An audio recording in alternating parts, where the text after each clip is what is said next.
이제 제가 할 수 없는 영역이 있어요. 저는 이재명 대통령을 겪어서 아는 것만 정리할 수 있는 것이지, 이 이재명 정부의 역사적인 의미, 역사적인 가치, 요건 언론에서는 정리해주지 않을 거거든요.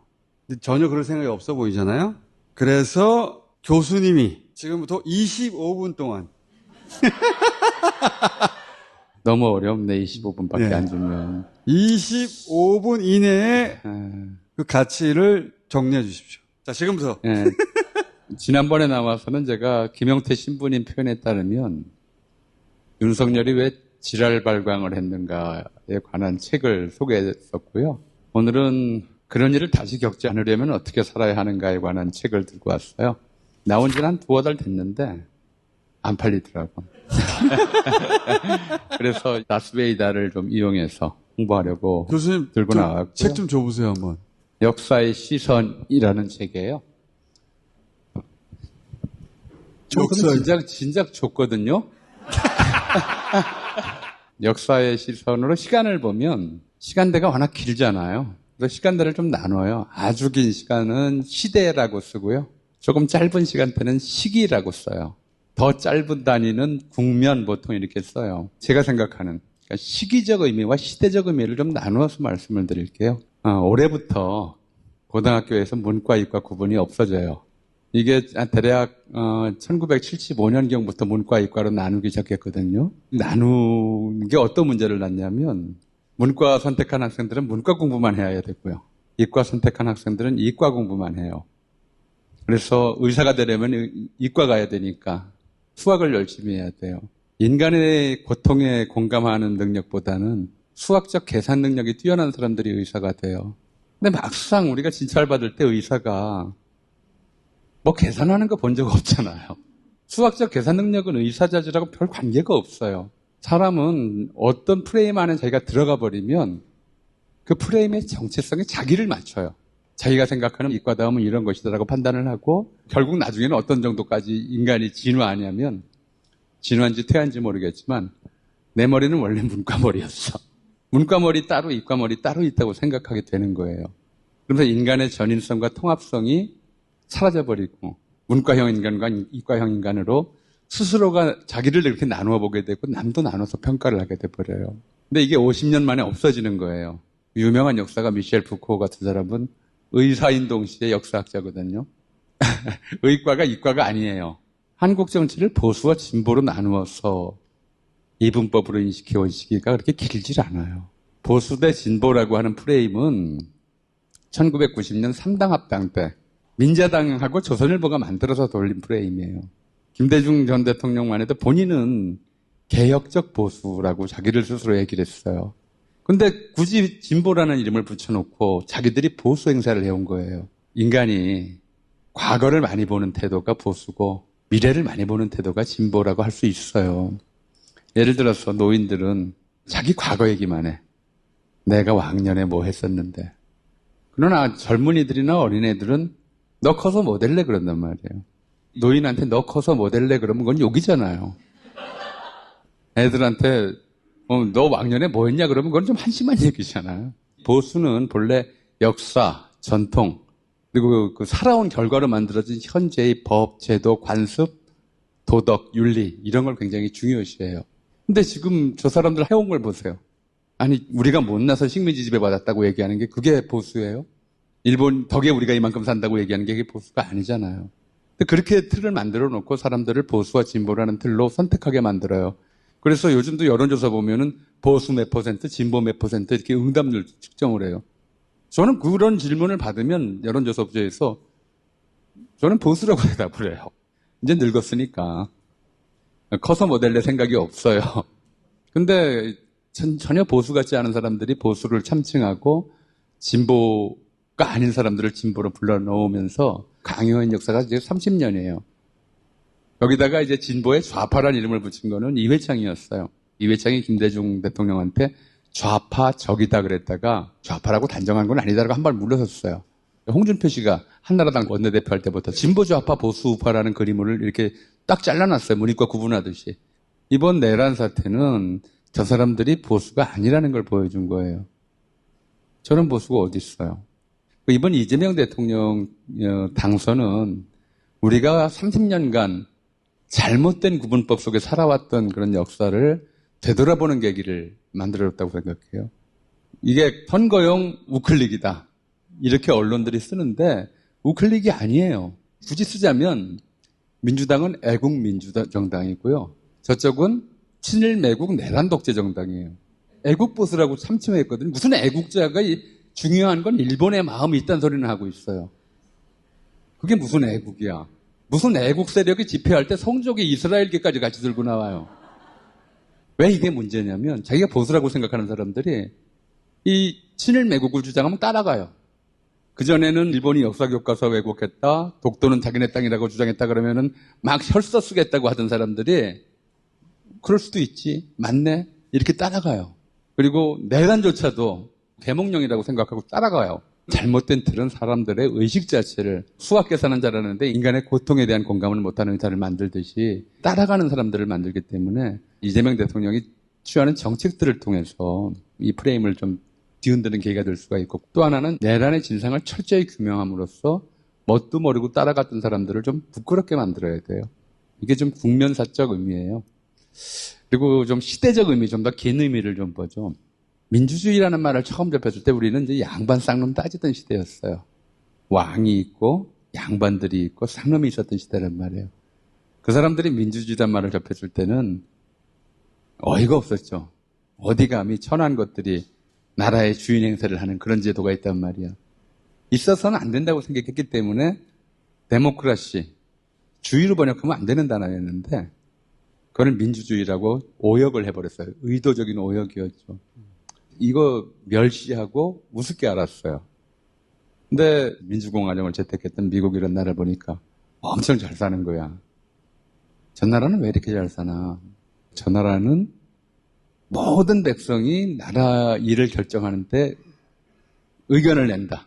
왕과 신하들 몇 명이서 결정하는 것보다는 온 백성 1,000만 명, 2,000만 명의 의견을 모으는 게 더 좋은 결론을 낼 수 있지 않겠느냐. 처음에는 그래서 이게 민주주의가 나라를 부강하게 하는 지름길이다 이렇게 생각을 했던 거예요. 그렇게 생각하면서 이벤트를 기획했던 것이 1898년의 만민공동회였어요. 그때 누구를 제일 먼저 개막연설 연사로 세우냐면 백정 출신을 세워요. 교과서에 실려있는 말이기도 하죠. 나는 대한의 가장 천한 사람이고 무지물과 가외다. 이거였어요. 세상이 그렇거든요. 김건희는 말 한마디만 하면 고속도로도 휘어요. 근데 정작 고속도로 톨게이트에서 통행료 받는 사람들은 오체투지로 땅바닥을 기어다니고 우리 말 좀 들어달라고 해도 들어주는 사람 거의 없어요. 독립협회가 왜 그런 기획을 했냐면 가장 천한 사람의 목소리도 들리는 세상이라면 모두의 목소리가 다 들릴 것이다. 높은 사람의 말은 그냥 들리는데 천한 사람의 말은 안 들리거든요. 그렇게 생각을 했던 거예요. 그리고 그 생각을 이어서 3.1운동 당시에 김희독립 선언서는 5등은 자야 우리는 독립을 선언하노라 하고 나서 2천만 민중의 성충을 합하여 차를 포명함이며 이렇게 했어요. 인민이나 민족이나 동포나 이런 주어를 안 쓰고 민중이라고 썼어요. 모든 사람의 의견이 정치에 반영되는 나라. 그런 뜻에서 나라 이름을 민국이라고 한 거예요. 가장 천한 사람의 목소리도 들리는 나라. 그런 나라가 민국이에요. 그런 꿈을 꾸었지만 상당히 이상이었죠. 이재명 대통령은 중고등학교도 못 다닌 사람이잖아요. 3.1운동 때 이른바 민국의 주인으로서의 민중이라고 불렀던 그 정체성을 가진 사람이 이재명 대통령이었죠. 농촌 빈농의 아들로 태어나서 도시 빈민의 자식으로 살면서 소년 노동자가 되어서 노동자, 농민, 도시 빈민이라고 하는 정체성을 그 속에서 살았고 또 더 중요한 건 그 정체성을 계속 지키고 있다는 거예요. 민중 출신 대통령이 처음 나온 거예요, 우리가. 만민공동회 개막연설을 백정 출신이 한 것보다 더한 사건이 일어나 버린 거죠. 이분이 대통령이 돼서 제일 먼저 사진 찍으러 간 사람들이 청소노동자예요. 청소노동자는 대통령한테 먼저 사진 찍자고 할 수가 없어요. 대통령이 먼저 가지 않으면 또 며칠 전에는 그런 일이 있었죠. 시장에서 상인하고 악수를 청하는데 손이 더러워서 악수 못합니다. 그러니까 일하다가 더러워진 손은 더러운 게 아닙니다라고 얘기했어요. 더러운데? 일하다가 더러운 건 더러운 게 아니에요. 대통령이 먼저 손을 내밀지 않으면 그 사람이 대통령한테 악수하자고 먼저 얘기할 수가 없어요. 직장에서도 그래요. 어디 신입사원이 사장한테 악수하자고 손을 내밀 수 있겠어요? 사장이 먼저 손을 내밀어야 신입사원이 그 손을 잡을 수가 있어요. 제일 약한 사람들의 말을 먼저 들어주지 않으면 그 사람들의 말은 들리질 않아요. 같이 서려고 하지 않으면 다른 사람들하고 어울릴 수가 없어요. 대통령이 가난한 노동자나 장사꾼의 손을 잡으려고 하지 않으면 그 사람들은 누구와 손을 잡을 수가 없어요. 가장 천하고 가난한 사람의 목소리도 들리는 나라, 가지고 힘 있는 사람들이 약한 사람들 손잡아주는 나라, 그런 나라를 꿈꿨거든요. 해방되고 나서 그런 나라를 꿈꿨어요. 그런 노래 있잖아요. 잠꾸러기 없는 나라, 우리나라, 좋은 나라. 아, 그런 노래 있다. 예. 맞아. 불러본 지는 몇십 년 된 것 같은데. 욕심쟁이 없는 나라, 우리나라, 좋은 나라. 요즘 애들이 부르나, 그거? 그게 해방이 우리나라가 어떻게 됐으면 좋겠다는 꿈과 희망을 담아서 만든 노래예요. 제가 알기로는 해방 이후에 두 번째인가 세 번째로 만들어진 동요예요. 첫 번째로 만들어진 동요는 학교종이 땡땡땡이었고, 그게 민국이에요. 모두가 어울리는 나라, 누구의 목소리도 소외되지 않는 나라, 이재명 대통령이 당선되고 나서 보인 행보, 그 역사적 의미는 비로소 힘 있는 자와 힘 없는 자가 같이 손잡을 수 있는 나라, 힘 있는 사람이 먼저 손을 내밀어야 모두가 손을 잡을 수가 있고요, 돈 가진 사람이 먼저 약한 사람들의 말에 귀를 기울여야 모두의 목소리가 들릴 수가 있어요. 서로 돕고 사는 나라, 우리나라, 좋은 나라, 진짜 대한민국이다. 이재명 대통령이 진짜 대한민국이라고 하면서 읽을 때 꼭 그렇게 읽어요. 대한민국이라고 바로 붙여 읽지 않고요. 대한민국, 대한국민, 민국의 방점을 찍은 거죠. 길게 보면 대략 1890년대부터 꿈꿨던 그런 나라고, 이재명 대통령이 당선됐다고 해서 바로 그런 나라가 만들어질 수는 없어요. 당연히 그렇죠. 근데 다만 이 길로 가려는 의지는 확실히 보이고 그 자질도 확실히 분명하다. 그게 그렇게 살아오지 않았으면 취임식 하자마자 청소노동자 곁에 서지도 않았을 것이고, 더러운 손을 그렇게 굳이 잡으려 들지도 않았을 것이고, 오늘은 또 대통령실 식당에 가서 식당 종업원들을 만났더라고요. 평소에 목소리가 들리지 않는 사람들의 이야기, 평소에 다른 사람들 옆에 잘 못 사는 사람들 옆에 쓰려고 하는 그런 의지, 국민통합은 이렇게 만들어지는 거예요. 가장 어려운 사람들 목소리를 들어주려고 노력할 때, 가장 소외된 사람들 옆에 서려고 노력할 때, 그래서 그 방향으로 계속 걸어갈 것이다. 그래서 진짜 대한민국을 향한 첫걸음이 본격적으로 시작됐다. 25분 됐나요? 이야. 나도 이렇게 했어야 되는 건데. 서민을 위한다는 사람도 많고, 서민 정치를 부러지는 사람도 많은데, 이재명 대통령은 서민을 위하는 정책을 내는 사람이 아니고 본인이 서민이에요. 제가 15년간 관찰한 결과인데, 서민이 자기 정체성이에요. 그걸 떠나본 적이 없어요. 이명박도 자기 서민 출신이라고 그래. 근데 그 서민 출신이라고 말할 때 서민 출신의 의미는 거기를 벗어나서 나는 훌륭한 사람이 되었다, 그런 의미로 서민을 쓰거든요. 이재명 대통령은 거기를 떠난 적이 없어요. 아예. 그 서민들이라고 불리는 계층의 사람들과 만나서 대화를 나누면 여러분들을 위해서가 아니라 우리라고 말해요. 자기도 모르게. 이재명 대통령은 시장 시절부터 우리라고 표현해. 버스 운전기사가 800원 가지고 자판기 커피 빼먹었다고 해고했고, 법원이 해고가 정당하다고 판결했잖아요. 우리 사회 엘리트층의 민중 혐오예요. 재벌은 800억을 횡령해도 봐주고, 서민은 800원만 좀 잘못 써도 해고가 정당하다고 하거나. 제가 다스베이다에 처음 나왔을 때가 그 당시 경기도지사 이재명 지사와 관련해서 청수도 그렇고 저도 그렇고 찢바라는 별명으로 불릴 때였어요. 맞아. 이재명을 왜 불러서 인터뷰를 하냐고 할 때죠. 네. 네. 다 그게 혐오예요. 저렇게 어렵게 살아있고 저런 정체성을 가진 사람이 똑바로 살았을 리가 없다고 하는 그런 혐오감들이 법원에 우리 사회 엘리트층에 그러니까 돈을 안 먹었을 리가 없어, 예. 이거거든. 그렇게 생각하는 거예요. 그렇게 생각하는 그런 일반적인 혐오를 본인이 뚫고 나왔어요. 그럼 본인도 알 거예요. 자기가 그 혐오의 대상이 되고 증오의 대상이 된 것이 단지 정치적인 이유뿐만이 아니라 빈곤 혐오.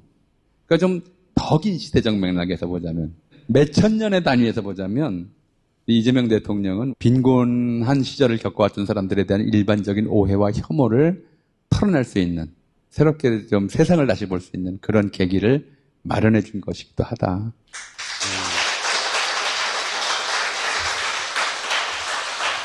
질문 한 가지만 드려볼게요. 역사학자로 볼 때 박해를 받아서 사라져간 사람들 굉장히 많잖아요. 많죠. 그 이재명 대통령도 그럴 뻔한 순간들이 진짜 많아요. 그걸 다 버티고 살아난 전설적인 인물이 김대중 전 대통령이었고, 김대중 전 대통령을 능가할 정도의 서사는 없을 거라고 생각했는데 사실은 버금갈 정도의 탄압을 집중적으로 받았단 말이에요. 근데 결국은 안 죽었어요. 근데 역사학자 볼 때 그렇게 분명히 죽어야 마땅한 정도의 공격을 권력으로부터 받았는데 살아났으면 살아난 이유가 있을 거 아닙니까? 이재명 대통령은 왜 살아났을까? 저의 가설은 아까 얘기했거든요. 역사학사로서 해서는 안 되는 말인데, 네. 근데 진짜 이거에 대해서는 하늘의 뜻이라고 얘기할 수밖에 없어요. 하늘. 교수님 나하고 비슷한 거야, 그러니까. 위험했던 거는 바로 이제 칼테러였고요. 목을 찔렀던 칼테러. 아니, 그거 살아난 걸 어떻게 설명하냐고. 그러니까 설명이 안 되는 거잖아요. 그러니까 살을 피한 거라니까. 그러니까 이재명 대통령 스스로 그렇게 얘기했대잖아요. 하늘에 맡긴다고. 겪어보니까. 겪어보니까. 사람의 인력으로 어쩔 수 없더라. 네. 죽고 사는 문제는. 그래서 사람이 그다음부터 엄청나게 관대해졌어요, 진짜. 근데 어쩜 그렇게 다 살아났냐 이거죠. 계엄으로 제일 먼저 죽이려고 했던 게 이재명이란 말이야. 1번이잖아, 노상원수첩 1번. 근데 그게 이재명한테는 왜 여러 번 일어나냐 이거지. 얘기했잖아요. 그 사람이 할 수 있는 일이 아니지. 김건희가 그 질문을 할 거예요. 저렇게 죽이려고 했는데 왜 안 죽지? 왜 안 죽지? 그러니까 역사학자로서 역사학자로 딴 얘기 할게요. 네. 저 한남동 대통령 관저에 무슨 정자와의 수조. 수영장. 그거 가지고 이제 수조가 개수영장이냐, 개목욕탕이냐. 저는 김건희와 윤석열을 내재적 접근이라고 그래요. 그 사람들의 마음속을 먼저 들여다보고 그 행위를 이해를 한다. 거기에서 무슨 용도를 따지는 것 자체가 실용적인 관점이거든요. 실용적인 관점에서 볼 땐 저게 용도가 뭘까 이렇게 고민을 해요. 옛날에 대원군이 자기 아버지 묘를 이장하는데 만인 스님이라는 사람이 그랬대요. 네 아들 손자 대에서 황제가 나올 텐데 그러려면 만인을 죽여라. 그 만인은 자기를 죽이라는 뜻이에요. 자기가 만인이니까 버포가. 근데 대원군이 사람 10,000명을 죽이라는 거구나 해서 천주교도 10,000명을 죽였다는 이제 야사가 나와요. 말을 이제 하는 사람하고 듣는 사람이 코드가 안 맞을 때 이래요. 저는 그런 좀 상상을 좀 해봤어요. 내가 대통령 되려면 어떻게 해야 됩니까? 어떤 무당이 바닷물이 1000번 말랐다가 같이 차기를 반복해야 대통령이 된다. 그러니까 너는 1000번 죽었다 깨나도 안 돼 이런 뜻인데 모형 바다와 용궁을 만들어 놓고 1000번 넣었다 뺐다 하면 내가 대통령이 되겠구나. 그럴듯한데 이거? 그러니까 살을 날리든 무슨 무속을 하든 킬러를 고용하든 사법부에 닥달을 해가지고 후보직 박탈해라라고 하든 간에 결국 사람의 힘뿐만 아니라 김건희가 모시는 귀신의 힘으로도 안 됐다. 그러니까 하늘의 뜻이라고 할 수밖에 없는 거겠죠. 하늘의 뜻이라고 역사학자가 그랬다고 기록해둬야 되겠다. 합리적 필연성을 설명할 수가 없어요. 그렇지. 그걸로 합리적으로 설명하려면 죽었어야 돼. 살 수가 없어요. 맞아요. 죽었어요. 이게 경찰, 검찰, 법원, 테러리스트까지 다 죽이려고 달려들었는데 결국 군인까지. 예. 이거는 그 어머님이 찾아간 대한민국은 제2차 세계대전 이후에 식민지 상태에서 벗어난 나라들 중에서 가장 진전된 민주주의를 이룬 나라였어요. 대한민국의 민주주의는 아직도 군사 독재나 이 독재 체제에서 신음하는 전 세계인들에게는 하나의 등대였어요. 홍콩 노란우산 시위든 미얀마에서든 뭐 전 세계 민주화 운동 과정에서 임의위원 행진곡을 번안해서 부르는 일들이 나타나고 하냐면 또 촛불 시위를 모방하는 일들이 나타나고 심지어 미국에서는 한국을 본받자는 얘기까지 나오고 있는 것이 그런 거였거든요. 그리고 윤석열은 그 등불을 꺼버리려고 했어요. 단지 대한민국만 위기가 아니고요. 세계 민주주의의 위기였어요. 이재명 정권이 대한민국의 민주주의를 회복시키면 한국인들에게만 좋은 일이 아니라 전 세계의 등대가 다시 불을 밝히는 거예요. 이 빛의 혁명은 한국의 혁명에 그치는 게 아니에요. 어떻게 하면 민주화를 이룰 수 있을까를 염원하는 수억 명에게, 수십억 명에게 빛이거든요. 그래서 저는 하늘의 뜻이라고 말씀드렸던 것은 대한민국을 살렸다가 아니라 인류의 희망을 지켰다. 야, 진짜 이렇게 생각을 해야 될 것 같아요.